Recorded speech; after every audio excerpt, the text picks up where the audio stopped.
Good morning everyone. कैसे हैं आप लोग? All good? बढ़िया।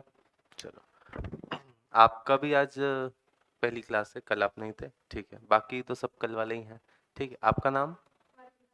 वर्तिका। तो वर्तिका और सुयश। देखो, वर्तिका और सुयश वर्तिका, इससे पहले कभी आपने इकोनॉमिक्स पढ़ा है? नहीं पढ़ा? चलो, कल मैंने क्या बताया था कि जो स्टूडेंट जिन्होंने कभी इकोनॉमिक्स नहीं पढ़ा होता वो मुझे ज़्यादा अच्छे लगते हैं। क्यों? क्योंकि उन्होंने कभी इकोनॉमिक्स नहीं पढ़ा, तो वो मेरे लिए क्या है, कोरा कागज़। जो मैं पढ़ा दूँ वही इकोनॉमिक्स है, ठीक है। चलो, पर मैं सही पढ़ाऊंगा, आप चिंता मत करो, मैं गलत नहीं पढ़ाऊंगा। तो देखो, वर्तिका और सुयश, कल हमने ज़्यादा कुछ नहीं पढ़ा था। कल हमने सिलेबस के बारे में डिस्कस किया था, ठीक है। कोई नया टॉपिक, नया चैप्टर हमने स्टार्ट ही नहीं किया था। हमने कुछ रूल्स समझे थे कि हम कैसे पढ़ाई करेंगे, ठीक है। और वो मैं 5 मिनट में आपको वो सारे रूल्स, उसका रिकॉर्डेड लेक्चर भी आपको मिल जाएगा, ठीक है। और 5 मिनट में आपको वो सारे रूल्स क्या कर देता हूँ, बता देता हूँ। रूल बेस्ड स्टडीज़ में ऐसा कि हम अगले 4.5 महीने में, मतलब 15 अगस्त, एकदम 4.5 महीने बाद 15 अगस्त आएगी, तो 15 अगस्त का टारगेट हम बना के चलते हैं। 15 अगस्त को हम इस सिलेबस से स्वतंत्र हो जाएंगे, आज़ाद हो जाएंगे, ठीक है। मतलब हम सिलेबस को एक बार पूरा कंप्लीट कर लेंगे। 15 अगस्त को सिलेबस कंप्लीट करने के बाद एग्जाम तो नवंबर में है, पर ऐसा नहीं है कि 15 अगस्त को सिलेबस करने के बाद हम मिलेंगे नहीं। हम उसके बाद रिवीजन करेंगे, मॉक टेस्ट रखेंगे, ठीक है। इन 15 अगस्त तक, इन 4.5 महीनों में हम हर ऑल्टरनेट सैटरडे, हमने प्रॉमिस किया, शपथ ली एकदम, अग्नि आज है नहीं, कल अग्नि पे हाथ रख के हमने शपथ ली कि हम हर ऑल्टरनेट सैटरडे को टेस्ट देंगे। इस सैटरडे से स्टार्ट नहीं होगा, ये अगले सैटरडे से स्टार्ट होगा। क्यों? क्योंकि इस सैटरडे तो इतना हम पढ़ ही नहीं पाएंगे, तो हर ऑल्टरनेट सैटरडे, हर 15 दिन में हमारा एक टेस्ट होगा, ठीक है। एक रूल ही बन जाएगा, ठीक, कि अगर कल सैटरडे है तो टेस्ट होगा ही होगा, राइट। और एक चैप्टर पूरा कंप्लीट हो चुका होगा, उसका टेस्ट होगा, या वो चैप्टर कंप्लीट नहीं हुआ है तो आधा चैप्टर, पौना चैप्टर, जितने भी टॉपिक हो गए उसका टेस्ट होगा, बट टेस्ट हर ऑल्टरनेट सैटरडे ज़रूर होगा, राइट। उसके बाद आपको नोट्स मिलेंगे, ठीक है। नोट्स अभी जिन नोट्स से हम पढ़ेंगे वही आपके पास बुकलेट फॉर्म में होगा, इसकी ज़रूरत नहीं है। ये बहुत कमाल की किताब है, यही हमारी होली बुक है, इससे ही हमको पढ़ना है। आप कल थे? नहीं, आपका नाम? दिया, ठीक है।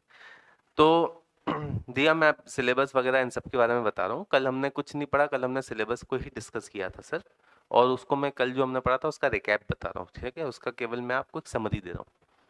तो हम 4.5 महीने में सिलेबस कंप्लीट करेंगे। जो मॉड्यूल इंस्टीट्यूट आपको देता है, मॉड्यूल आपके लिए क्या है, ये मॉड्यूल आपके लिए होली बुक है, ठीक है। इसके बाहर कुछ नहीं आएगा।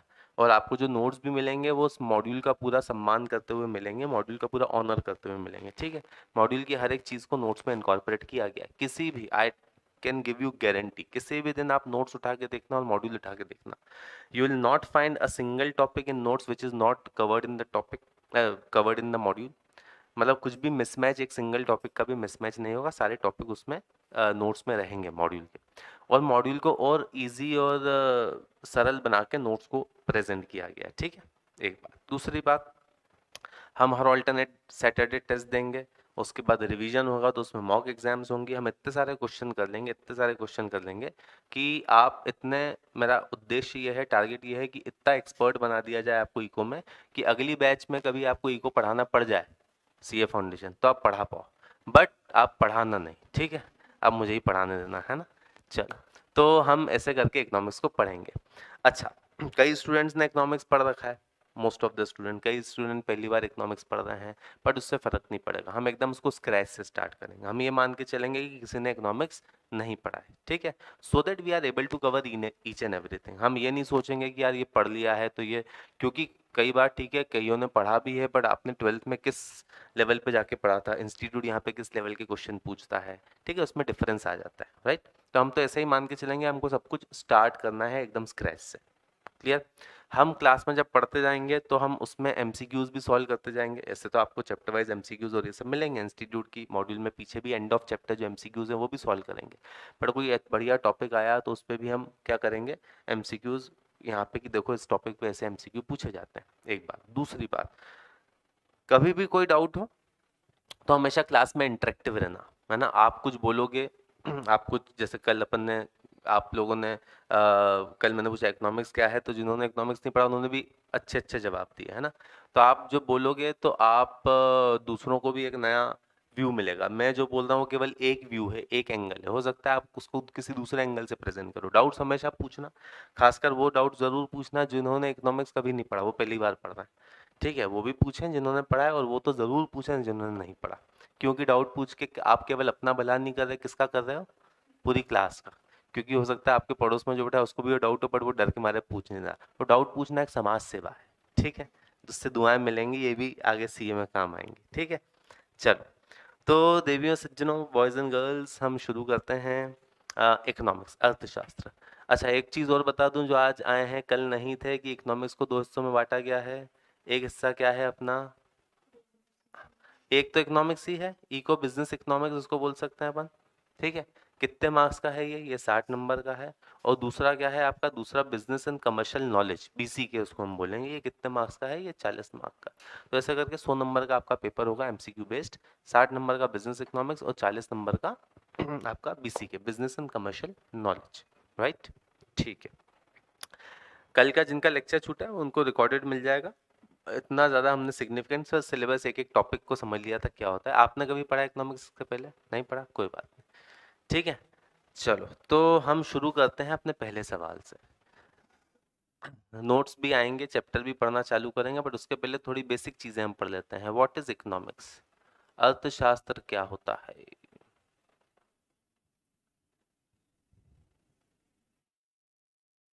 कल हमने बहुत बढ़िया चीज एक डिस्कस की थी, कि कोई भी सब्जेक्ट आप पढ़ते हो, भाई आज से कुछ साल पहले तो हम आदि मानव ही थे ना, ठीक है, ठीक है। तो हर सब्जेक्ट की एक हिस्ट्री होती है। हिस्ट्री एक सब्जेक्ट है, लेकिन हर सब्जेक्ट की भी एक हिस्ट्री होती है, इतिहास, कि भाई वो सब्जेक्ट शुरू कैसे हुआ। आदि मानव ने तो पढ़ना चालू नहीं कर दिया था, ठीक है। धीरे धीरे धीरे धीरे इवोल्यूशन जिसको अपन बोलते हैं, कि इवॉल्व हुए मैनकाइंड, पढ़ाइयाँ इवॉल्व हुई, ठीक है। जैसे मैथ्स की एक हिस्ट्री है, कि अपन पढ़ते हैं कि आर्यभट्ट ने जीरो दिया, काउंटिंग चालू की 1 2 3 4 5 6 7 8 9, 9 पे आके अटक गए। अब क्या करें, तो फिर आर्यभट्ट आए, उन्होंने जीरो दिया, तो हम फिर वहां से काउंटिंग चालू हुई। सोचो अभी जीरो नहीं होता, तो हम बोलते हैं कि हम अंबानी की वेल्थ कैलकुलेट कर पाते हैं, कर ही नहीं पाते अगर जीरो नहीं होता तो, ठीक है। तो जीरो है तो हम अंबानी की वेल्थ कैलकुलेट कर पा रहे हो। आप बोल रहे हो कि 400 नंबर का सीए फाउंडेशन की एग्जाम होती है, उसमें से 200 लाने, ये 200 ही नहीं बोल पाते अगर वो जीरो नहीं होता तो, ठीक है। तो इसका एक इतिहास, हर इस सब्जेक्ट की हमने कहानी पढ़ी है। फिजिक्स की कहानी पढ़ी कल हमने, बढ़िया, न्यूटन पेड़ के नीचे बैठे थे, एप्पल गिरा, सबने सुनी है। तो यार हम इकोनॉमिक्स पढ़ा, तो इकोनॉमिक्स की भी तो एक कहानी होगी, इकोनॉमिक्स भी तो एक होगा। तो इकोनॉमिक्स की कहानी क्या है, कैसे इकोनॉमिक्स को एज अ सब्जेक्ट के रूप में पढ़ना चालू किया। तो इकोनॉमिक्स के जो फादर हैं, जनक, वो क्या है, एडम स्मिथ। एडम स्मिथ ने 1776 में सबसे पहली किताब, सबसे पहला वर्क, सबसे पहला पेपर जो इकोनॉमिक्स पे लिखा गया, वो एडम स्मिथ ने लिखा 1776 में, ठीक है। और वहां से इकोनॉमिक्स एक सब्जेक्ट के रूप में डेवलप होना चालू हुआ। एडम स्मिथ ने बोला कि इकोनॉमिक्स है, इसको पढ़ने की जरूरत है। अब इसको इस तरह से समझना कि जब न्यूटन ने ग्रेविटी की खोज की, ठीक है, तो ग्रेविटी तो उससे पहले भी थी दुनिया में, तब हवा में तो नहीं उड़ते थे हम, जमीन से ही थे, क्योंकि ग्रेविटी ने हमको जमीन पर रख रखा था। बट न्यूटन ने उसकी खोज की, बताया ये ग्रेविटी है, getting my point. Similarly economics उसके पहले भी था, इकोनॉमिक एक्टिविटीज उसके पहले भी होती थी, बट केवल एडम स्मिथ ने बताया कि ये जो तुम कर रहे हो ये इकोनॉमिक एक्टिविटी है, और इसको इकोनॉमिक्स बोलते हैं, उसको अर्थशास्त्र बोलते हैं, और उसको पढ़ने की जरूरत है, ये एक विषय वस्तु है जिसको पढ़ना चाहिए, ठीक है, क्लियर।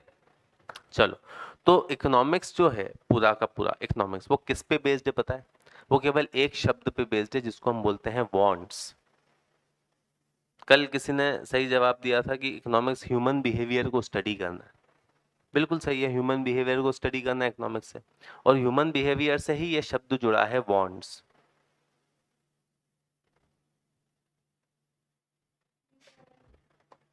डिजायर, वांट्स, जो भी बोल सो आपको, नीड्स, नीड्स भी बोल सकते हो। हाउएवर वांट्स और नीड्स अलग अलग होते हैं, बट आप नीड्स भी बोल सकते हो, ठीक है। तो भाई ये वांट्स होती क्या है, ठीक, और ये वांट्स ने पूरे सब्जेक्ट को कैसे जन्म दिया। तो वांट होती है हम ह्यूमन बीइंग की, हम बहुत सारी चीजें चाहते हैं जीवन में, है ना। वांट्स मतलब your desires, what ever you want in your life, ठीक है, कंज्यूमर सेटिस्फेक्शन। तो हम कई सारी चीजें चाहते हैं। इन वांट्स के कारण क्या होता है, इन वांट्स के कारण हम उन चीजों को कंज्यूम करना चाहते हैं, खरीदना चाहते हैं, और इन वांट्स को सेटिस्फाई करने के लिए फिर प्रोड्यूसर क्या करता है, प्रोडक्शन करता है। उसको पता है कि कंज्यूमर, मैं ये चीज़ प्रोड्यूस करूंगा तो उससे कंज्यूमर की एक वांट सेटिस्फाई होगी, ठीक है, उसकी एक रिक्वायरमेंट सेटिस्फाई होगी, ठीक है। तो इन वांट्स के कारण ही सारा क्या है, सारी इकोनॉमिक एक्टिविटीज टेक प्लेस करती हैं। All the economic activities take place due to these wants, ठीक है, इच्छाएं। अब इन वांट्स को मैं दो कैटेगरीज में बांट सकता हूँ। ये जो वांट्स हैं ये दो कैटेगरीज में बढ़ सकती हैं। एक होती है इकोनॉमिक वांट्स, एक होती हैं आपकी इकोनॉमिक वांट्स, और एक होती हैं आपकी नॉन इकोनॉमिक वांट्स। दोनों को समझते हैं सर। इकोनॉमिक वांट्स क्या होती हैं, नॉन इकोनॉमिक वांट्स क्या होती हैं। देखो, इकोनॉमिक वांट्स वो होती हैं जिनको आप इकोनॉमिक एक्टिविटी से पूरा कर सकते हो, उसको इकोनॉमिक वांट बोलते हैं, ठीक है। इकोनॉमिक एक्टिविटी क्या होती है, प्रोडक्शन, कंजम्पशन, डिस्ट्रीब्यूशन, ये इकोनॉमिक एक्टिविटीज है for profit maximization. Any activity that involves transfer of money, आप इसको सिंपल शब्द में बोल सकते हो, any activity which involves transfer of money. पैसा ले दे के जिस एक्टिविटी को किया जा सकता है वो क्या है, वो इकोनॉमिक एक्टिविटी है।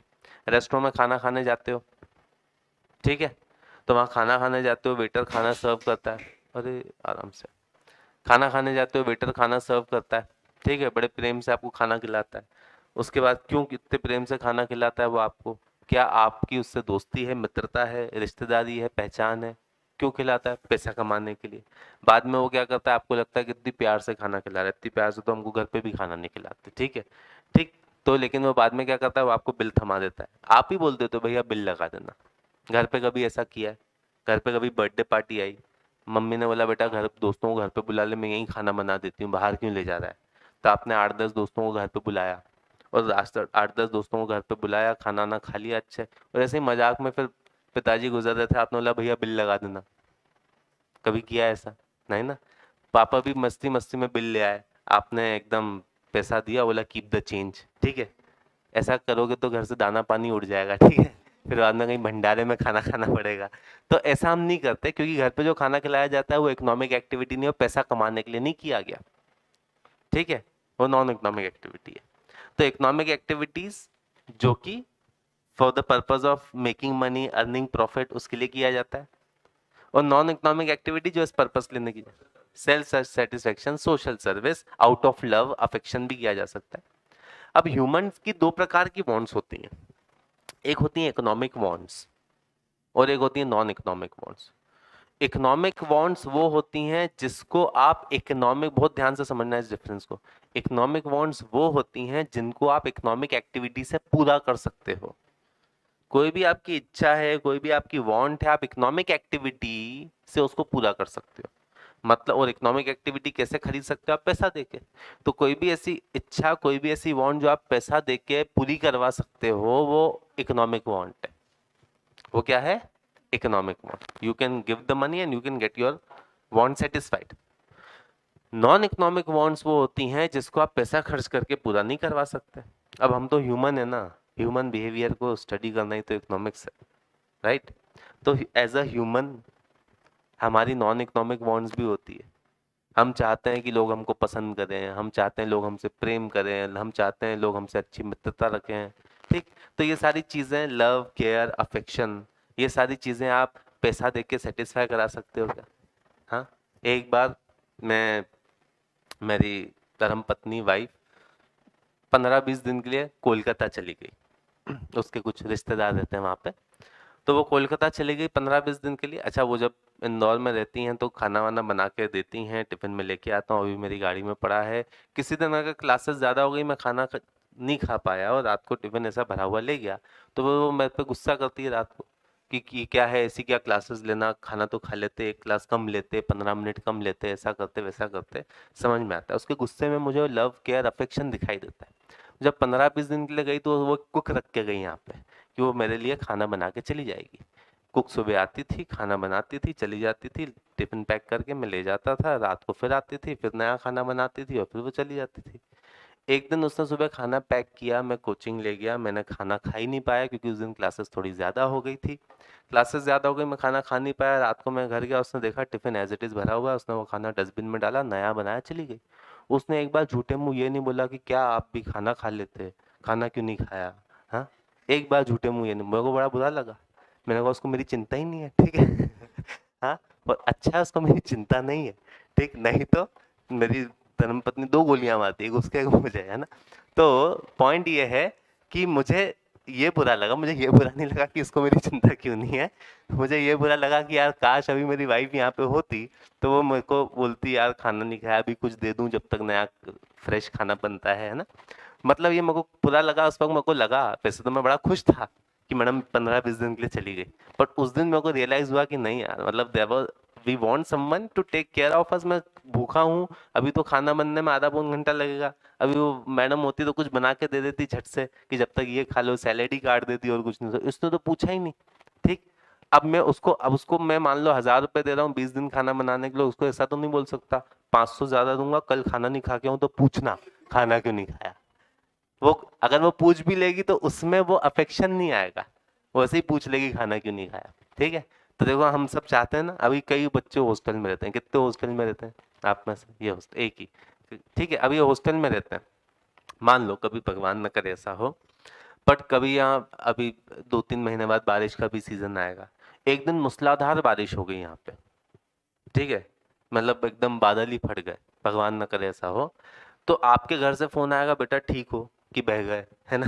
है ना, पूछेंगे। अब पॉइंट ये है, अब सोचो आप हॉस्टल में हो और आपके रूममेट्स भी हैं, दूसरे भी हो, सबके घर से फोन आ रहे हैं बेटा ठीक हो कि नहीं हो, और आपके घर से फोन ही नहीं आ रहा, तो इनको खराब लगने लग जाएगा, यार मेरे घर वालों को मेरी चिंता ही नहीं है कि मैं ठीक हूँ नहीं हूँ। सबके घर वाले पूछ रहे हैं भैया ठीक हो कि नहीं हो, इतनी बारिश हम पेपर में पढ़ रहे हैं, न्यूज में सुन रहे हैं कि इतनी बारिश पड़ रही है इंदौर में, तुम ठीक तो हो। आपको बुरा लगेगा कि नहीं लगेगा। अब ये जो है क्यों बुरा लगेगा, आपको बुरा लगेगा क्योंकि you want your family to take care of you, है ना। आप चाहते हो कि वो आपका ख्याल रखें, वो ख्याल नहीं रखते तो हमको एक कमी महसूस होती है, और इस कमी को हम पैसे से पूरा नहीं कर सकते। आप किसी को ऐसा पैसा नहीं दे सकते कि आप पैसे ले लेना लेकिन मुझसे रोज पूछा करो कि मैं ठीक हूं कि नहीं हूं, ठीक है। ये क्या है आपकी, ये है नॉन इकोनॉमिक वांट्स, ठीक, to get love care affection, या नॉन इकोनॉमिक, और हम ध्यान दें या नहीं दें, पर ये हमारी नॉन इकोनॉमिक वांट्स भी होती हैं, होती हैं कि नहीं होती हैं, सबकी होती हैं। अब इनको तो आप इकोनॉमिक एक्टिविटी से पूरा नहीं कर सकते, इकोनॉमिक वांट्स को पूरा कर सकते। भूख लगी, आपने पैसा दिया और खाना खरीद लिया, खा लिया, बट आपने हेल्दी खाया कि नहीं खाया, टाइम पे खाया कि नहीं खाया, वो चिंता तो वो नहीं करेगा खाना बेचने वाला, वो तो बस खिला देगा, जस्ट लाइक रेस्टोरेंट में एक वेटर खिला देता है, ठीक है। तो इकोनॉमिक वांट, पैसा, भूख लगी, इकोनॉमिक वांट थी, पैसा दिया, खाना खरीद लिया, राइट।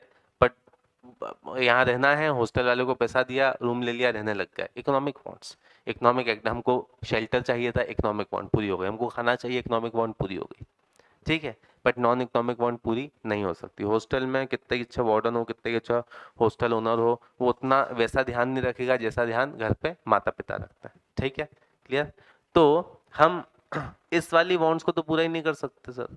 सर आपने तो ये हमको दुखी कर दिया, अब ये तो क्या हम फिर, अब हमके हमारे दिमाग में यही चलता रहेगा, ठीक है। हम तो ये सोच रहे थे कि सीए बन जाएंगे, पैसा कमा लेंगे तो सारी इच्छाएं पूरी हो जाएंगी, ठीक। अब क्या, ये तो दिक्कत हो गई, ये वाली इच्छा तो पैसे से खरीद ही नहीं सकते, ठीक। इन इच्छाओं का सीए बनने नहीं बनने से कोई मतलब नहीं है ना, ये तो आपके be close to your family, और ये इच्छाएं आपकी पूरी होती रहेंगी, ठीक। तो इन नॉन इकोनॉमिक वांट्स को इकोनॉमिक्स क्या कर देता है, क्रॉस कर देता है, बोला हम इनकी बात नहीं करेंगे। जब हम इनको सेटिस्फाई नहीं कर सकते इन इच्छाओं को, तो फिर हम इनकी बात क्यों करें। तो economics deals only with economic wants, पहली लर्निंग, ठीक है। इकोनॉमिक्स जो है वो केवल इकोनॉमिक वांट्स से डील करता है, वो नॉन इकोनॉमिक वांट्स से डील नहीं करता, याद रहेगा। तो इकोनॉमिक, जब हम पढ़ते हैं इकोनॉमिक्स, और जब हम उसमें बोलते हैं कि हमको लोगों की वांट्स को सेटिस्फाई करना है, तो कौन सी वांट्स को सेटिस्फाई करना है, इकोनॉमिक की non economic, economic, non economic wants नहीं, क्योंकि इकोनॉमिक्स वो कर ही नहीं सकता, तो जो वो कर ही नहीं सकता उसकी वो बातें ही नहीं करता, वो केवल इकोनॉमिक वांट्स की बातें करता है, ठीक है, नॉन इकोनॉमिक वांट्स की बातें नहीं करता, ठीक है। चलो, ये हो गया। दूसरा, ये जो इकोनॉमिक वांट्स होती हैं, इन इकोनॉमिक वांट्स में भी, ये इकोनॉमिक वांट्स जो होती हैं, ये इकोनॉमिक वांट्स के कुछ फीचर्स होते हैं। पहला फीचर होता है ये वांट्स अनलिमिटेड होती हैं, ठीक है। अनलिमिटेड मतलब ये जो हमारी इच्छाएं होती हैं वो असीमित है, उनकी कोई सीमा है नहीं है, ठीक है। वो एक इच्छा पूरी होती है तो दूसरी क्रिएट हो जाती है, समय के साथ साथ बढ़ती रहती हैं, समय के साथ साथ चेंज होती रहती हैं। तो ह्यूमन वांट्स क्या होती है, वो अनलिमिटेड होती हैं। आप कभी भी ह्यूमन वांट्स को पूरी तरह से सेटिस्फाई नहीं कर सकते, they can not be permanently satisfied. अच्छा, एक वांट अगर सेटिस्फाई हो भी गई तो फिर कोई दूसरी क्रिएट हो जाएगी, ठीक है। परमानेंट सेटिस्फेक्शन नहीं मिलता। अगर सारी इच्छाएं परमानेंटली सेटिस्फाई हो जाएंगी तो पता है क्या होगा, ये सारे मोह माया के बंधन से ऊपर उठ जाओगे, हिमालय जाके तपस्वी बन जाओगे। वैसा तो नहीं करना। हम यहाँ हैं मतलब हमारी इच्छाएं पूरी नहीं हुई हैं, अभी भी कुछ इच्छाएं हैं जीवन में, वही पूरा करने के लिए तो ये सब कर रहा है। किस लिए कर रहा है? जिसकी सारी इच्छाएं पूरी हो गई वो क्या, वो तो ऊपर उड़ गया, ठीक है। अध्यात्म को प्राप्त हो गया हो तो वो सीधे जंगलों में चले जाता है, हिमालय पे चले जाता है, 12 साल में एक बार दिखता है, कुंभ के मेले में डुबकी लगाता है, फिर चले जाता है, गायब हो जाता है, ठीक है। हमारी इच्छाएं हैं, हम नई घड़ी खरीदना चाहते हैं, नए मोबाइल खरीदना चाहते हैं, नई गाड़ियां खरीदना चाहते हैं, बड़े घर चाहते हैं, अच्छा करियर चाहते हैं, अच्छा बैंक बैलेंस चाहते हैं, ये सारी इच्छाएं, ठीक है। फॉरेन ट्रिप चाहते हैं, ये सारी इच्छाएं हमारी, ठीक। तो हमारी इच्छाएं क्या है अभी, अच्छा इच्छाएं बदलती भी रहती हैं। बचपन में जो आपकी इच्छा थी अभी नहीं है। बचपन में हम शादी में जाते थे तो कोई बलून वाला बाहर दिख जाता था तो अपन बलून की जिद करते थे, हमको बलून चाहिए। या वो सर्व के पानी में वो है ना उसकी, और मम्मी पापा नहीं दिलाते तो वहीं लेट जाते थे अपन, है ना, वहीं रोना चालू कर देते। करते थे कि नहीं करते थे ऐसा? अब भी ऐसा करते हो क्या? नहीं। अब इच्छा बदल गई, अब जिद करते हैं दूसरी चीजों के लिए करते हैं, मोबाइल के लिए जिद है ना, अब जिद करते हैं बट दूसरी चीजों के लिए करते हैं। तो देखो, अब आप ये नहीं बोल सकते कि मेरी तो अब कोई इच्छा ही नहीं बची, बचपन में मैं इतना जिद करती थी अब नहीं करती। उन चीजों की नहीं करते, दूसरी चीजों की तो करते हो। तो वांट्स चेंज होती रहती हैं, एक खत्म हुई तो दूसरी आ जाएगी। कुछ वांट्स रीअकर भी होती हैं, है ना। एक तो वांट्स अनलिमिटेड होती हैं and they have a tendency of recurring. इसको क्या हुआ? अच्छा, sorry. They have a tendency of recurring. Recurring मतलब एक बार जो वांट क्रिएट होती है बाद में रीअकर हो जाती है, फिर हमारी वो इच्छा होने लग जाती है। मैं एग्जांपल देता हूँ रीअकरिंग का। अरे सिंपल सा एग्जांपल है, खाना। आपकी बहुत भूख लगी थी, आपको आपने बढ़िया खाना खरीद के खाया। अब क्या जीवन में कभी खाना नहीं खाओगे क्या? कैसी बात कर, जब 5 घंटे 6 घंटे बीतने दो, फिर देखो, फिर अंदर से वो आवाज आएगी कि कुछ खाना है। तो ये रीअकर हो गई वांट, ठीक है, पक्का। तो वांट रीअकर। कई बार आप कहीं कहीं मूवी देखने की जिद कर दो, बोले बहुत दिन हो गए मूवी नहीं देखी, आज आपने बढ़िया जाके मूवी देखी थिएटर में, मल्टीप्लेक्स में, और आपकी इच्छा सेटिस्फाई हो गई। अब क्या होगा, आप जीवन में कभी मूवी नहीं देखोगे? नहीं, 2-3 महीने बाद फिर इच्छा हो जाएगी, फिर लगेगा बहुत दिन हो गए मूवी नहीं देखी। तो देखो, वांट रीअकर होती है। तो परमानेंट सेटिस्फेक्शन तो नहीं मिलता, और अच्छा नहीं मिलता, तभी तो हम यहाँ हैं। परमानेंट सेटिस्फेक्शन मिलता तो हिमालय की चोटी पे कहीं पड़े होते, ठीक है, कि हमको तो सेटिस्फेक्शन मिल चुका है, ऊपर उठ चुके हैं हम इन सबसे, ठीक है। तो वांट की पहली फीचर क्या है, वांट्स अनलिमिटेड होती हैं। दूसरा क्या है, उनकी टेंडेंसी होती है रीअकर होने की, वो रीअकर होती रहती हैं।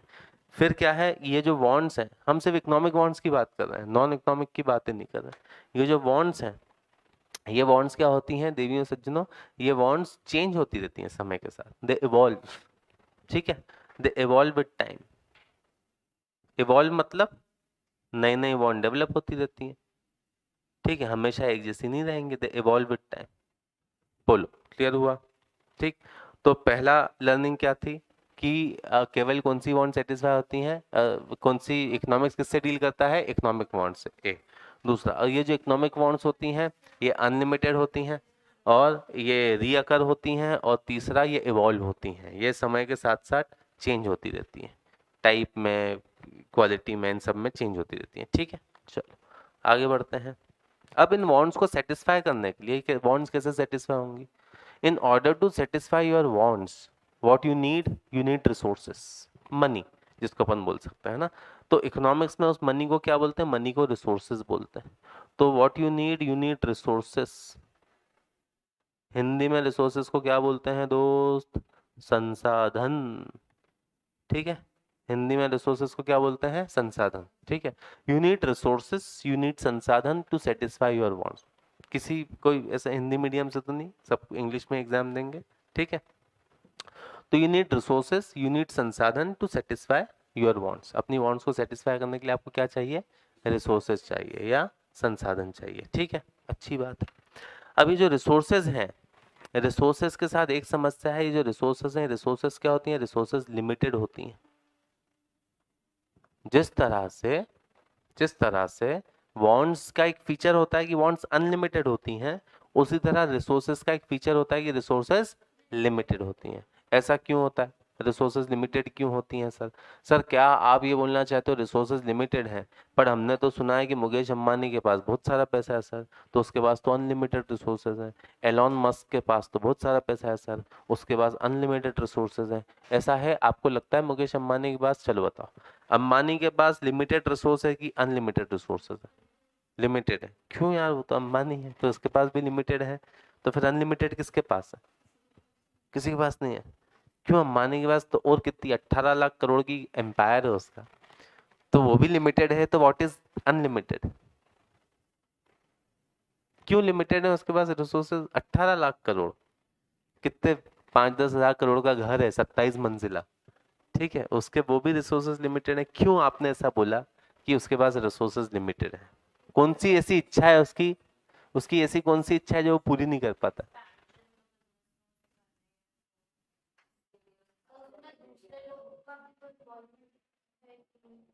हम्म,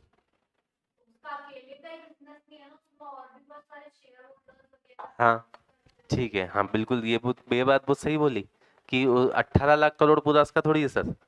उसके पास तो 60% ही शेयर है, 40% तो पब्लिक के पास है। चलो अगर 18 लाख करोड़ का 60% भी निकालूं तो भी 10 लाख करोड़ तो हो जाएगा, तो 10 लाख करोड़ तो है, फिर भी वो अनलिमिटेड। उतनी बॉन्ड्स, उसकी बॉन्ड्स भी उतनी होगी, एग्जैक्टली है ना। देखो, एकदम सही बोला, पूरा उसका भी नहीं है, ये भी सही है। उसकी उसको एक्सपांशन करना है, ये भी उससे रिलेटेड था कि भाई उसकी इच्छाएं उस तरह से हो जाती हैं। आप देखो, जब आपकी रिसोर्सेज बढ़ती हैं ना, तो आपकी इच्छाएं उस हिसाब से बढ़ने लग जाती हैं। अभी आपके जेब में 10,000 रुपये होगा तो आपकी इच्छाएं होंगी 20-25 हज़ार रुपए की, फिर आपको लगेगा यार पैसा कम है, तो 20-25 हज़ार वाली इच्छाएं पूरी कर देते। और जहाँ 20-25 हज़ार जेब में आ जाएगा, आपकी इच्छाएं 50 हज़ार की हो जाएंगी। बोले यार काश 50 हज़ार होते तो अपन ये कर लेते। जहाँ 50 हज़ार हो जाएंगे तो आपकी इच्छाएं 1 लाख की हो जाएंगी। यार काश 1 लाख होते तो अपन ये कर देते। आप इमेजिन करो, क्योंकि उसकी इच्छाएं आपके भी, जैसे मेरी हमारी इच्छाएं भी क्या है। मैं आपसे पूछूं आपकी इच्छा क्या है, बोले सर आईफोन खरीदना है। किस्तों को खरीदना है आईफोन, नहीं खरीदना। अरे यार गलत एग्जाम्पल लिया। महंगा फोन आईफोन, नहीं तो कोई दूसरा महंगा फोन, आईफोन नहीं खरीदना कोई। क्या कौन से दूसरे महंगे फोन आते हैं? सैमसंग फोल्ड, हाँ, या वो सैमसंग कौन सा वो आता है, अल्ट्रा S23, हाँ वो S23 अल्ट्रा, तो वो खरीदना होगा। ठीक है, या महंगी घड़ी, रोलेक्स वोलेक्स की घड़ी खरीदनी है किसी को? फॉरेन ट्रिप तो मारनी होगी। हाँ फॉरेन ट्रिप मारनी है, देखो दया एकदम बोला, हाँ सर ये आपने सही की, फॉरेन, स्विट्जरलैंड वगैरह, यूरोप वगैरह, ग्रीस, अरे वाह बहुत अच्छे।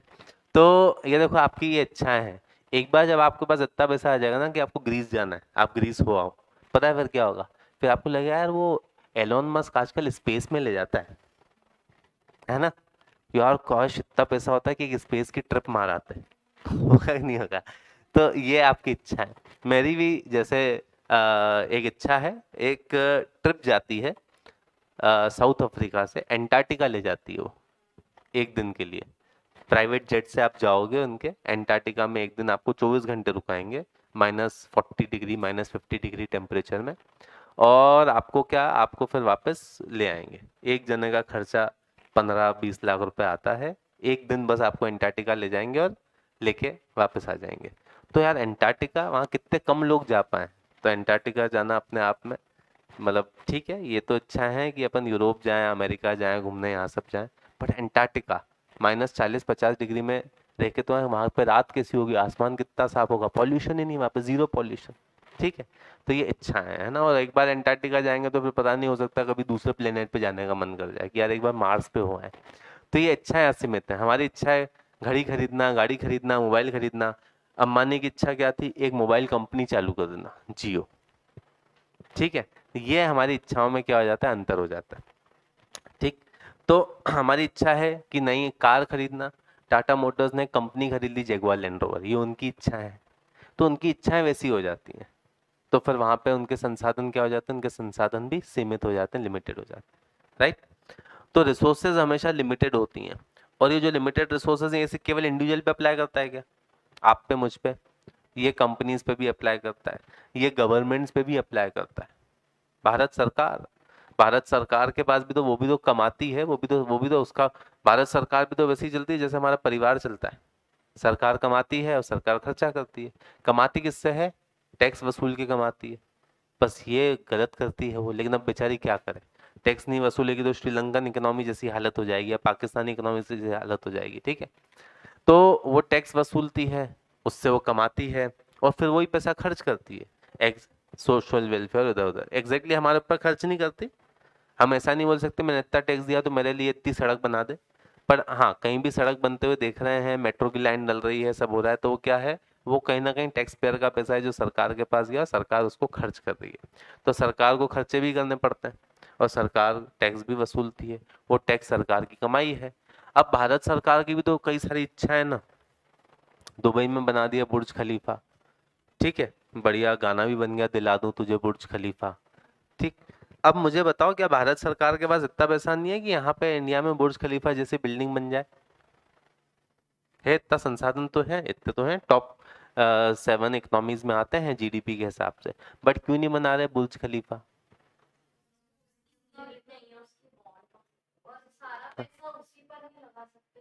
हाँ, क्योंकि हमारे संसाधन क्या है, लिमिटेड है, बजट बना के चलना पड़ता है, और हमारे लिए दूसरी ज्यादा जरूरी चीजें हैं जिसको हमको पहले सेटिस्फाई करना है। भारत सरकार बोलती है, अभी जो सरकार है वो बोलती है कि हमने 10 करोड़ शौचालय बनवाए देश भर में स्वच्छ भारत अभियान में। अब दुबई गवर्नमेंट को तो बनवाने नहीं पड़े ना, तो उनके पास वो पैसा बच गया। अब हमने सोचा पहले ये जरूरी है, ठीक है, अच्छा यही सारा ईंट पत्थर जो शौचालय में लगा उसको एक के ऊपर एक खड़ा कर दें तो बन जाएगा कि नहीं बुर्ज खलीफा? तो मतलब वो हमारा बुर्ज खलीफा का संसाधन काय में लग गया, पब्लिक टॉयलेट्स में लग गया, बट वो हमारे लिए ज्यादा जरूरी था। अब हमारे पास संसाधन लिमिटेड, अब एक बार वो कर दिया तो फिर वो बुर्ज खलीफा नहीं बन पाया। इकोनॉमिक डेवलपमेंट हमको, हमारी दूसरी ज्यादा जरूरी चीज है। तो पॉइंट यह है कि रिसोर्सेज क्या है, लिमिटेड है, संसाधन क्या है आपके पास, सीमित है, आप इनको बढ़ा नहीं सकते, ये सीमित संसाधन है। इच्छाओं के कितने भी बढ़ जाए संसाधन, आपके रिसोर्सेज कितनी भी बढ़ जाए, इच्छाओं के मुकाबले वो हमेशा क्या होंगे, कम होंगे। एक और फीचर होता है इन रिसोर्सेज का, एक तो ये लिमिटेड होते हैं, दूसरा फीचर होता है इन रिसोर्सेज का कि इनके ऑल्टरनेटिव यूजेस होते हैं। ऑल्टरनेटिव यूजेस, ऑल्टरनेटिव यूजेस का मतलब देखो क्या होता है। ऑल्टरनेटिव यूजेस का मतलब होता है कि आप अपने रिसोर्सेज को अलग अलग तरीके से क्या कर सकते हो, यूज कर सकते हो। जैसे भारत सरकार ने टैक्स वसूला, 10 लाख करोड़ आ गया टैक्स वसूल के, अब उस टैक्स से शौचालय भी बन सकते हैं और बुर्ज खलीफा भी बन सकता है, दोनों हो सकता है, ऑल्टरनेटिव यूजेस, ठीक है। उससे जनरल डब्बे वाली गरीब रथ भी चल सकती है गरीबों के लिए, उससे मेट्रो ट्रेन भी या बुलेट भी चल सकती है, बुलेट ट्रेन, ठीक है। उससे सरकारी स्कूल और सरकारी अस्पताल भी खुल सकते हैं, और उससे इंटरनेशनल एयरपोर्ट भी बन सकता है। तो देखो ऑल्टरनेटिव यूज होगा ना। अब इन ऑल्टरनेटिव यूज, रिसोर्सेज लिमिटेड हैं, वांट्स अनलिमिटेड हैं, और उसको ऑल्टरनेटिव यूजेस हैं। इसके कारण एक प्रॉब्लम क्रिएट होती है जिसको बोलते हैं प्रॉब्लम ऑफ चॉइस। ये इकोनॉमिक्स का मेन क्रक्स है, ठीक है। इसके कारण एक प्रॉब्लम क्रिएट होती है जिसको बोलते हैं प्रॉब्लम ऑफ चॉइस। देवियों सज्जनों, प्रॉब्लम ऑफ चॉइस क्या बोलती है? प्रॉब्लम ऑफ चॉइस बोलती है कि हम अपना कौन सी इच्छाओं को पूरा करें, प्रॉब्लम ऑफ चॉइस। और ये प्रॉब्लम ऑफ चॉइस क्यों अराइज होती है? प्रॉब्लम ऑफ चॉइस अराइज होती है पहला, क्योंकि हमारी वांट्स क्या हैं, हमारी वांट्स अनलिमिटेड हैं, वांट्स अनलिमिटेड, बिल्कुल सही। रिसोर्स, और हमारे रिसोर्सेज क्या हैं, रिसोर्सेज आर लिमिटेड। और तीसरा क्या है, resources have alternative uses, resources have alternative uses. तो इसके कारण एक प्रॉब्लम क्रिएट होती है जिसको बोलते हैं प्रॉब्लम ऑफ चॉइस। क्या करें, क्या ना करें, ठीक है, कौन सी रिसोर्सेज का चुनाव करें, कौन सी इच्छा का चुनाव करें, ठीक है, पक्का। हमारा बर्थडे, जैसे फॉर एग्जांपल मान लो हमारा बर्थडे आया, तो बर्थडे आया तो हमारी इच्छा क्या होती है, हम शॉपिंग भी कर लें, दोस्तों के साथ मूवी भी देख लें, उनको खाना भी खिला दें, पार्टी भी दे दें, कुछ पैसा सेव भी कर लें, सब सारी हमारी इच्छाएं होती हैं। तो कोई पूछो बर्थडे पे क्या करना चाहते हो, तो हम 8-10 विश लिस्ट बना देंगे, ये हमारी विश लिस्ट है। ठीक है, सुबह उठे, घर वालों के चरण स्पर्श किए, जन्मदिन में आशीर्वाद लिया, उन्होंने कहा दूधो नहाओ पूतो फलो, हमने कहा नहीं नहीं हमको ये थोड़ी चाहिए, हमको तो लक्ष्मी चाहिए, सरस्वती तो हम ले लेंगे खुद ही। तो उन्होंने क्या किया, उन्होंने आपको 1,000 रुपए का नोट दे दिया, 2 500-500 के नोट दे दिए, 1000 का तो नहीं आता। ठीक है, 2 500-500 के नोट दे दिए, जाओ बेटा तुम्हारा जन्मदिन है, जाओ जी लो अपनी जिंदगी। अब तुम 1000 रुपए को देख के बोलोगे 1000 में क्या खाक जी है, बट फिर भी आती लक्ष्मी को कौन ठुकराता है, तो आप ले लोगे, चलो ठीक है दे दो। अब पॉइंट ये है, जितनी भी विश लिस्ट बनाई थी, शॉपिंग भी कर लेंगे, सेविंग भी कर लेंगे, दोस्तों को पार्टी भी दे देंगे, मूवी भी जाके देख लेंगे, ठीक है, मंदिर अंदर भी चले जाएंगे, थोड़े धार्मिक हो जाएंगे, थोड़ा भगवान को भी चढ़ावा प्रसाद वरसाद चढ़ा देंगे। क्या 1000 रुपए में सारा पूरा कर सकते हो क्या? नहीं। फिर यहाँ दिक्कत, क्या करें क्या ना करें, प्रॉब्लम ऑफ चॉइस, आपको किसी एक को क्या करना पड़ेगा, चुनना पड़ेगा। अगर मान लो आपके पास वॉन्ट्स ही लिमिटेड होती, तो प्रॉब्लम ऑफ एक भी इसमें से, इन तीनों में से एक भी पॉइंट गायब हो जाता है ना अगर, तो ये प्रॉब्लम ऑफ चॉइस नहीं आती, और अगर ये ऐसा हो गया तो इकोनॉमिक्स ही खत्म हो जाएगा। ठीक है, ये सब्जेक्ट ही नहीं बचेगा, क्योंकि प्रॉब्लम ऑफ चॉइस ही नहीं रहेगी। इकोनॉमिक्स का मतलब ही ये है कि अपने रिसोर्सेज का यूटिलाइजेशन करना इस तरह से ताकि उससे हमको मैक्सिमम बेनिफिट मिले। अब भारत सरकार को लगा कि वो अपने रिसोर्सेज को वहीं ये पब्लिक टॉयलेट्स बना के ही अच्छे से उसको यूटिलाइज कर सकती है। दुबई वाली गवर्नमेंट को लगा कि बुर्ज खलीफा बना के हम अच्छे से यूटिलाइज कर सकते हैं, क्योंकि उनको ये सब सोशल एक्टिविटीज करने की जरूरत नहीं है। तो हमको लगा हमारे रिसोर्सेज यहाँ ज्यादा सही हैं, उनको लगा उनकी रिसोर्सेज वहां ज्यादा सही हैं। आ रही बात समझ में?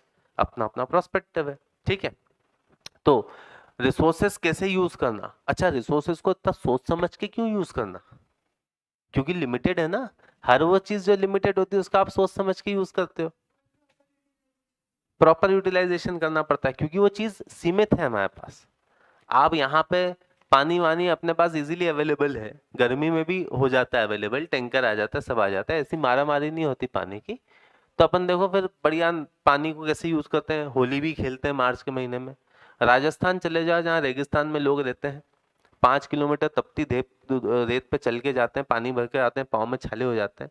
वहाँ घड़ाई में पानी भरा हुआ है, आप जाओ मार्च के महीने में, अप्रैल के महीने में, मार्च के महीने में होली आती है, घड़ा उठा के डाल देना उन पे, बोले बुरा ना मानो होली है, वो बहुत बुरा मान जाएंगे।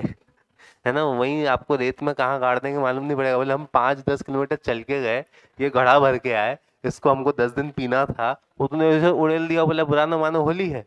बोले ऐसे कैसे हम बुरा मानेंगे, क्योंकि तूने ऐसे कैसे किया, क्यों? उनके पास लिमिटेड है रिसोर्सेस। तो सोच देखो वो उसको कैसे यूज करते हैं, इतनी सीमित संसाधन है उनके पास। तो प्रॉपर जहां कोई चीज लिमिटेड होती है तो उसका प्रॉपर यूटिलाइजेशन अपने आप हमको करना पड़ता है, तो रिसोर्सेज लिमिटेड है, तो प्रॉपर यूटिलाइजेशन। तो और प्रॉब्लम ऑफ चॉइस क्यों होती है, प्रॉब्लम ऑफ चॉइस इसलिए भी आती है क्योंकि रिसोर्सेज के ऑल्टरनेटिव यूजेस है। अभी हमने एग्जांपल दिया कि आपको पेरेंट्स ने 1000 रुपए दे दिए, तो आप सोच रहे मूवी देखने जाऊं, कि शॉपिंग कर लूं, कि रेस्टोरेंट में खाना खा के खा लूं, या इसको सेव कर लूं। मान लो आपके पेरेंट्स क्या करते हैं, आपको 1000 रुपए कैश नहीं देते, और वो जाते एक थिएटर, वहां से 100 रुपए की एक टिकट है, 10 टिकट खरीद के आपको दे देते एक मूवी की, बोले जाओ ये दोस्तों के साथ मूवी देख लो। अब आपके पास जो रिसोर्सेज हैं वो 10 मूवी की टिकट है, और इन 10 मूवी की टिकट का कोई ऑल्टरनेटिव यूजेस नहीं है, इसका तो एक ही यूज है, क्या? मूवी देखना। तो प्रॉब्लम ऑफ चॉइस है क्या? नहीं है। क्यों नहीं है? क्योंकि अब क्या है कि प्रॉब्लम ऑफ चॉइस, अब तो हमको एक ही काम करना है। ठीक है, पक्का। तो प्रॉब्लम ऑफ चॉइस इन तीनों चीजों के कारण होती है। वांट्स अनलिमिटेड, वांट्स अगर लिमिटेड हो जाएगी तो प्रॉब्लम ऑफ चॉइस खत्म हो जाएगी। सेकंड, रिसोर्सेज लिमिटेड है, रिसोर्सेज अनलिमिटेड हो जाएगी जो कि होती नहीं है, तो प्रॉब्लम ऑफ चॉइस खत्म हो जाएगी। और तीसरा, रिसोर्सेज के अल्टरनेटिव यूजेस, अगर रिसोर्सेज के अल्टरनेटिव यूजेस नहीं होंगे तो भी प्रॉब्लम ऑफ चॉइस खत्म हो जाएगी, लेकिन वो भी होते हैं, तो प्रॉब्लम ऑफ चॉइस रहती है। क्लियर? Problem of choice. अब क्या करेंगे, आपको अपने रिसोर्सेज को इस तरह से यूज करना है, इस तरह से यूटिलाइज करना है, so that you get the maximum benefit out of them, उनका प्रॉपर यूटिलाइजेशन, उनका मोस्ट ऑप्टिमम यूटिलाइजेशन।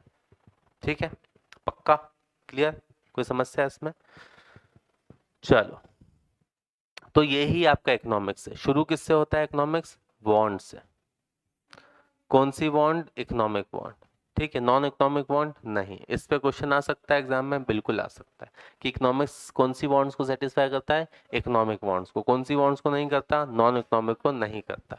दूसरा, बॉन्ड्स को सेटिस्फाई करने के लिए क्या चाहिए होती हैं, रिसोर्सेज चाहिए होती हैं। रिसोर्सेज के दो फीचर होते हैं, पहला रिसोर्सेज लिमिटेड होती हैं, दूसरा उसके ऑल्टरनेटिव यूजेस होते हैं। ठीक है, तो क्योंकि इन तीनों को अगर मिलाएं कि बॉन्ड्स अनलिमिटेड होती हैं, ये लिखा हुआ है, ठीक है, वो रीअकर होती हैं, वो इवॉल्व होती रहती हैं, टाइम के साथ साथ बदलती रहती हैं, बढ़ती रहती हैं।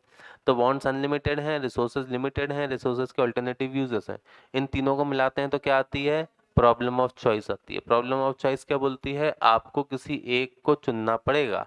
ठीक है, आप सारी इच्छाएं पूरी नहीं कर सकते, तो आपको उन इच्छाओं को चुनना पड़ेगा जो आपके लिए सबसे ज्यादा इसेंशियल हैं। ठीक है, आपको अपनी प्रायोरिटी बनानी पड़ेगी कि कौन सी बॉन्ड ज्यादा हमारे लिए जरूरी है, तो उनको पहले पूरा करो। ठीक है, और जो कम जरूरी है उनको आप बाद में पूरा करो। क्लियर, पक्का, यही इकोनॉमिक्स है।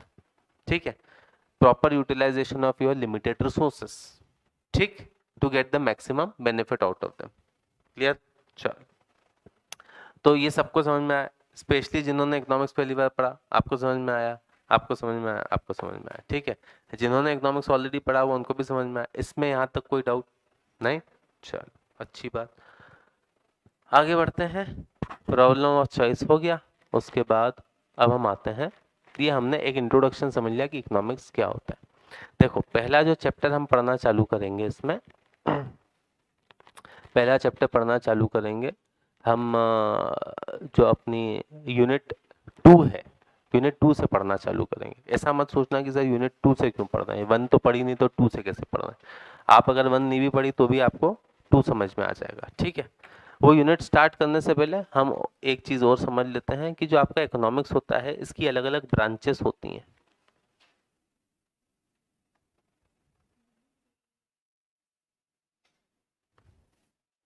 इकोनॉमिक्स की अलग अलग ब्रांचेस होती हैं, उनको दो कैटेगरीज में, दो ब्रांचेस में अपन बांट सकते हैं। एक होता है आपका माइक्रो इकोनॉमिक्स, बिल्कुल, और दूसरा होता है आपका मैक्रो इकोनॉमिक्स। ठीक है, माइक्रो और मैक्रो। क्या होता है माइक्रो इकोनॉमिक्स और क्या होता है मैक्रो? देखो, माइक्रो शब्द जो होता है, हाँ, माइक्रो का मतलब होता है वेरी स्मॉल, ठीक है, और मैक्रो का मतलब होता है large which covers everything, aggregate. ठीक है, तो माइक्रो इकोनॉमिक्स होता है स्मॉल। जब आप एक इकोनॉमी की छोटी छोटी यूनिट्स को स्टडी करते हो, स्मॉल यूनिट्स, जैसे एक सिंगल कंज्यूमर, एक सिंगल प्रोड्यूसर, अभी हमने वॉन्ट्स वगैरह की बात की, है ना, वॉन्ट सेटिस्फेक्शन और रिसोर्सेज लिमिटेड, तो ये तो आप पे भी अप्लाई करता है। आपकी भी तो कई सारी वॉन्ट्स हैं अनलिमिटेड, आपके भी तो रिसोर्सेज हैं, ठीक है, जो कि लिमिटेड है, ये मुझ पे भी अप्लाई करता है। तो आप कौन हो गए, आप एक इंडिविजुअल कंज्यूमर हो गए। मैं कौन हो गया, मैं एक इंडिविजुअल कंज्यूमर हो गया। लेकिन यही जो कंसेप्ट है वॉन्ट्स और रिसोर्सेज का, क्या ये गवर्नमेंट पे अप्लाई नहीं करता? करता है, गवर्नमेंट पे भी अप्लाई। वो क्या हो गई, वो मैक्रो हो गई, वो केवल वो पूरी कंट्री की बात हो गई। ठीक है, एक इंडिविजुअल की नहीं हुई।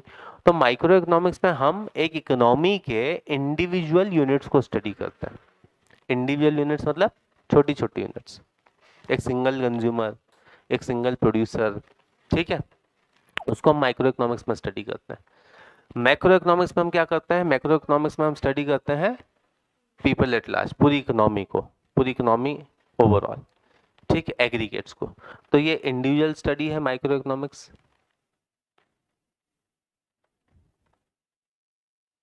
इंडिविजुअल स्टडी, और ये एग्रीगेटिव स्टडी। ये इंडिविजुअल स्टडी है और ये एग्रीगेटिव स्टडी है। ठीक है, क्लियर, पक्का। माइक्रो इकोनॉमिक्स में जब हम इंडिविजुअल को स्टडी करते हैं तो उसमें क्या क्या आ जाता है, उसमें आ जाता है इंडिविजुअल कंज्यूमर, इंडिविजुअल प्रोड्यूसर, ये सब आ जाता है। मैक्रो इकोनॉमिक्स में क्या आता है, मैक्रो इकोनॉमिक्स में आता है एंटायर इकोनॉमी,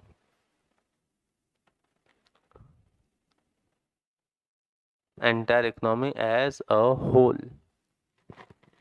ठीक है, अब इकोनॉमिक्स में हम एक बहुत इंपॉर्टेंट कंसेप्ट पढ़ते हैं, उसको बोलते हैं इक्विलिब्रियम। क्या कंसेप्ट पढ़ते हैं? इक्विलिब्रियम। देखो मैं आपको इक्विलिब्रियम का मतलब बताता हूँ, जो इकोनॉमिक्स पहली बार पढ़ रहे हैं उनको मैं बताता हूँ इक्विलिब्रियम का मतलब। इक्विलिब्रियम का मतलब होता है most optimum situation. Most optimum situation. Consumer consumption करता है, ठीक है। कंज्यूमर कंजम्पशन क्यों करता है? सेटिस्फेक्शन। तो कंज्यूमर के लिए इक्विलिब्रियम क्या होगा? जब उसका सेटिस्फेक्शन मैक्सिमम है, अधिकतम। आपको सबसे ज्यादा आपको ऐसी वस्तु कंज्यूम करने को मिल गई जिसमें आपको सबसे ज्यादा सेटिस्फेक्शन मिल रहा है, तो वो क्या है? Consumer equilibrium. प्रोड्यूसर प्रोडक्शन क्यों करता है? प्रॉफिट के लिए। तो प्रोड्यूसर इक्विलिब्रियम में कब होगा? जब उसको मैक्सिमम प्रॉफिट होगा, ठीक है। तो इक्विलिब्रियम मतलब मोस्ट ऑप्टिमम सिचुएशन, उसको हम बोलते हैं इक्विलिब्रियम इकोनॉमिक्स में। और ये हम बार बार इक्विलिब्रियम पढ़ेंगे। हम कंज्यूमर पढ़ेंगे तो उसमें कंज्यूमर इक्विलिब्रियम आएगा, हम प्रोड्यूसर पढ़ेंगे तो उसमें प्रोड्यूसर इक्विलिब्रियम आएगा, ठीक है। तो ये इक्विलिब्रियम हम बार बार स्टडी करेंगे। अब जो कंज्यूमर इक्विलिब्रियम और ये प्रोड्यूसर इक्विलिब्रियम हम माइक्रो इकोनॉमिक्स में स्टडी करते हैं। क्यों? क्योंकि वो एक इंडिविजुअल के इक्विलिब्रियम को बता रहा है, सही है। कंज्यूमर एक इंडिविजुअल है, आप एक कंज्यूमर हो, आप इक्विलिब्रियम में हो तो आप एक इंडिविजुअल हो। मैं एक कंज्यूमर हूँ, मैं इक्विलिब्रियम में हूँ तो मैं एक इंडिविजुअल हूँ। तो ये एक इंडिविजुअल के इक्विलिब्रियम को जब स्टडी करते हैं तो माइक्रो में आता है कि मैक्रो में आता है? माइक्रो में आता है। बट पूरी इकोनॉमी के इक्विलिब्रियम को जब हम स्टडी करते हैं तो वो माइक्रो में आएगा कि मैक्रो में? मैक्रो में। पूरी इकोनॉमिक, ठीक है। तो पूरी इकोनॉमी के इक्विलिब्रियम को स्टडी करते हैं तो मैक्रो में आएगा, और इंडिविजुअल के इक्विलिब्रियम को स्टडी करते हैं तो माइक्रो में आएगा। ये जो इंडिविजुअल का इक्विलिब्रियम है देवियों सज्जनों, इस इंडिविजुअल के इक्विलिब्रियम को हम बोलते हैं पार्शियल इक्विलिब्रियम। क्या बोलते हैं? Partial equilibrium. और ये जो पूरी इकोनॉमी के इक्विलिब्रियम को हम बोलते हैं जनरल इक्विलिब्रियम। क्योंकि पूरी इकोनॉमी इक्विलिब्रियम में है ना, तो ये जनरल इक्विलिब्रियम कहलाती है, ठीक है। क्लियर? तो पार्शियल इक्विलिब्रियम माइक्रो। पार्शियल क्यों बोलते हैं इसको? क्योंकि अगर मान लो एक इकोनॉमी में कई सारे कंज्यूमर होते हैं, आप भी कंज्यूमर हो, मैं भी कंज्यूमर हूँ, है ना। अगर आप इक्विलिब्रियम में हो तो इसका मतलब पूरी इकोनॉमी इक्विलिब्रियम में है क्या?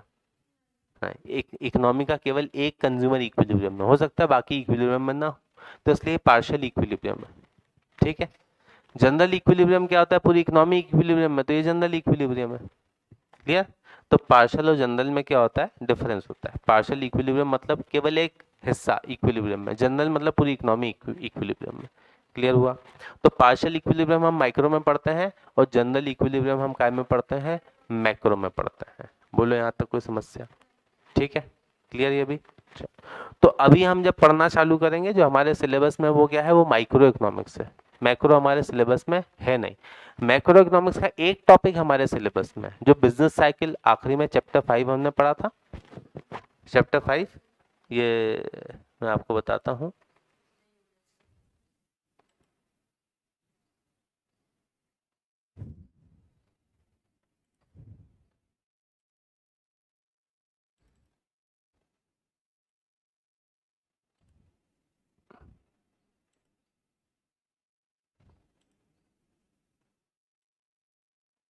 पता नहीं क्या, चलो ये ओपन नहीं हो रहा अभी,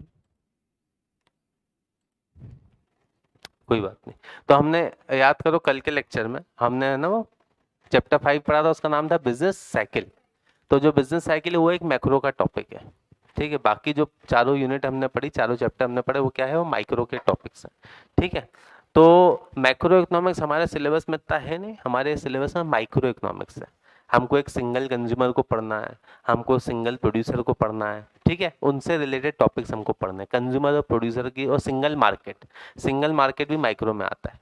तो कंज्यूमर, प्रोड्यूसर, मार्केट, हम इसको पढ़ेंगे तीनों को, ठीक है, पक्का। तो हमको यही स्टडी करना है इसमें। तो बोलो यहाँ तक जो हमने पढ़ा वो समझ में आया, है ना? तो अब हम एकदम पूरा वो रनवे तैयार हो चुका है टेक ऑफ करने के लिए। हम एकदम अपना पहला चैप्टर स्टार्ट कर सकते हैं। हमने इकोनॉमिक्स का मतलब, हमने कल सिलेबस पढ़ लिया पूरा, हमने इकोनॉमिक्स का मतलब समझ लिया क्या होता है, ठीक है। हमने कुछ बेसिक चीज़ें इकोनॉमिक्स की सीख ली, क्लियर। अब हम अपना पहला चैप्टर स्टार्ट करेंगे। आज के समय के हिसाब से हमको वो चैप्टर अपन कल से स्टार्ट कर देंगे। आज के लर्निंग आउटकम की हम बात कर लेते हैं। हर क्लास के बाद आखिरी के 5 मिनट हम क्या करेंगे, हर क्लास के बाद हम आखिरी के लर्निंग आउटकम लिखेंगे। लर्निंग आउटकम मतलब आज जो हम पढ़ के गए। देखो लर्निंग आउटकम क्यों इम्पोर्टेंट है, क्योंकि लर्निंग आउटकम से हमको समझ में आएगा कि आज हम जो हमने एक क्लास में पढ़ा 5 मिनट में उसको समराइज करके लिख लेंगे। नोट्स आपके हाथ में रहेंगे तो नोट्स में भी लिख देना कि आज ये डेट थी, यहाँ खत्म हुआ और हमने ये समझा। इससे क्या होगा, इससे खास खास चीज़ें समझ में आ जाएंगी कि आज की क्लास का आउटकम क्या है, उस पर किस बेसिस पे किस टाइप के क्वेश्चन आ सकते हैं, क्योंकि हर कंसेप्ट जो हम क्लास में पढ़ रहे हैं उसमें क्वेश्चन आ सकता है। ठीक है, तो आज के हम लर्निंग आउटकम की बात करते हैं। 5 मिनट ही बचे हैं, तो नया चैप्टर अपन कब से स्टार्ट करेंगे, कल से स्टार्ट करेंगे। तो आज के लर्निंग आउटकम्स इस क्लास के, ठीक है। लर्निंग आउटकम में पहली चीज क्या सीखी हमने, economic and non economic bonds. इस पे कोई क्वेश्चन आ जाएगा तो हमको समझ में आ जाएगा economic and non economic bonds क्या होती हैं, हमको समझ में आ गया। ठीक है, इकोनॉमिक बॉन्ड्स और नॉन इकोनॉमिक बॉन्ड्स। और ये भी समझ में आ गया कि केवल इकोनॉमिक बॉन्ड से ही हमको डील करना है जब हम इकोनॉमिक्स पढ़ रहे हैं, नॉन इकोनॉमिक बॉन्ड से नहीं। सरकार भी जब नीतियां बनाती है, हम भी जब कंज्यूमर है, पैसा कमाते हैं, तो हम पैसा क्यों कमाते हैं, इकोनॉमिक बॉन्ड्स के लिए कि नॉन इकोनॉमिक बॉन्ड्स के लिए, इकोनॉमिक बॉन्ड्स के लिए। हमारे कुछ इकोनॉमिक बॉन्ड्स है उसको हमको पूरा करना है। सीए क्यों बनना है, इकोनॉमिक बॉन्ड्स को पूरा करने के लिए, नॉन इकोनॉमिक बॉन्ड्स के लिए नहीं। ठीक है, चलो फिर सेकंड हमने फीचर्स पढ़े बॉन्ड्स के कि ये अनलिमिटेड होती हैं, रीकर होती हैं और इवॉल्व होती हैं। ठीक है, तो अनलिमिटेड, रीअकर एंड इवॉल्व। तीसरा क्या है, रिसोर्सेस। रिसोर्स ये बॉन्ड्स हैं आपकी, राइट। फिर क्या है रिसोर्सेस, क्या होती हैं रिसोर्सेस, लिमिटेड एंड उसके ऑल्टरनेटिव यूजेस होते हैं। ऑल्टरनेटिव यूजेस ये क्या है हमारी, ये हमारी रिसोर्सेस है, राइट।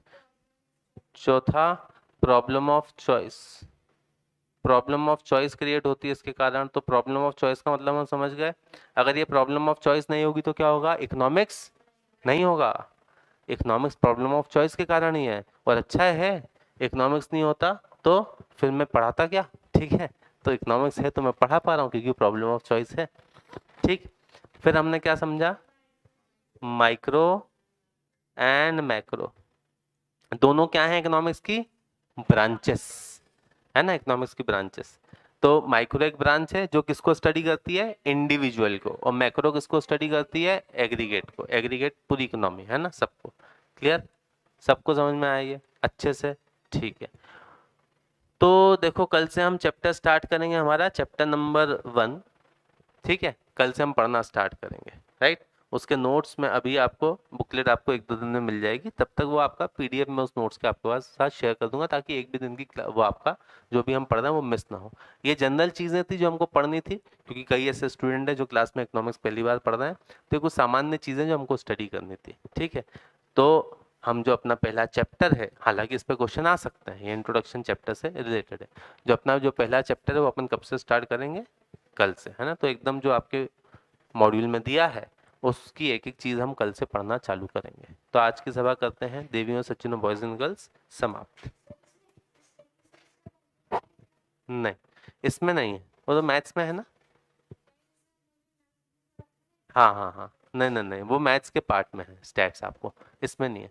इसमें तो बस ये पूरा जो अपन ने कल देखा 60 नंबर का इको और 40 नंबर का बिजनेस एंड कमर्शियल नॉलेज। आएंगे आएंगे आएंगे, बट ये है कि वो ग्राफ ड्रॉ करने के लिए नहीं आएंगे, क्योंकि आपका तो एमसीक्यू है ना। हाँ, बट ये है कि आप जब पेपर दोगे तो उसमें ग्राफ आ सकते हैं, उसके बेसिस पे क्वेश्चन पूछा जा सकता है। वो इंस्टीट्यूट करेगा, वो इंस्टीट्यूट नहीं छोड़ेगा। ठीक है, तो हम ग्राफ समझना जरूरी है हमारे लिए, पर उसको बनाना नहीं है, क्योंकि हमको तो वहाँ एमसीक्यू बेस्ड पेपर देना है। ठीक है, हाँ हाँ, पूरा 100 मार्क का पूरा एमसीक्यू है। 60 का इको बिजनेस इकोनॉमिक्स और 40 का बीसी का, पूरा 100 मार्क का एमसीक्यू बेस्ड ही है। 2 पेपर आपके एमसीक्यू बेस्ड ही हैं, मैथ्स और इको। बाकी जो 2 हैं अकाउंट्स और लॉ वो आपके सब्जेक्टिव है। ठीक है, क्लियर, चल, और अपन क्लास में क्वेश्चन भी ऐसे ही करेंगे एमसीक्यू बेस्ड, और आपका टेस्ट भी एमसीक्यू बेस्ड ही होगा। और हम पढ़ते वक्त भी क्या करेंगे, पढ़ते वक्त भी किसी टॉपिक पे देखो ऐसे एमसीक्यू बनते हैं, और हम पास्ट एग्जाम के क्वेश्चन भी सॉल्व करते जाएंगे कि देखो इस टॉपिक पे इसको स्कैनर बोलते हैं, पास्ट एग्जाम के जो क्वेश्चंस दिए थे ना उसको स्कैनर, तो हम स्कैनर भी सॉल्व करते जाएंगे कि देखो पास्ट एग्जाम में ये जो टॉपिक हम पढ़ रहे हैं इस पे इस टाइप का क्वेश्चन आया था। और मैं अपन क्या करेंगे, अपन उसको और अच्छा करेंगे, मैं पहले वो टॉपिक पढ़ लेंगे और वो उसका आंसर क्या है वो नहीं बताऊंगा, क्वेश्चन लिख दूंगा, और मैं पूछूंगा चलो आप अभी एग्जाम में हो तो आप इस पे कौन सा ऑप्शन टिक करते हैं, ठीक है। और I am sure, I am confident कि आप सही ऑप्शन को टिक करोगे, बोले सर ये ऑप्शन सही है, ठीक है। चलो, तो आज की सभा करते हैं समाप्त। थैंक यू सो मच, कल मिलते हैं।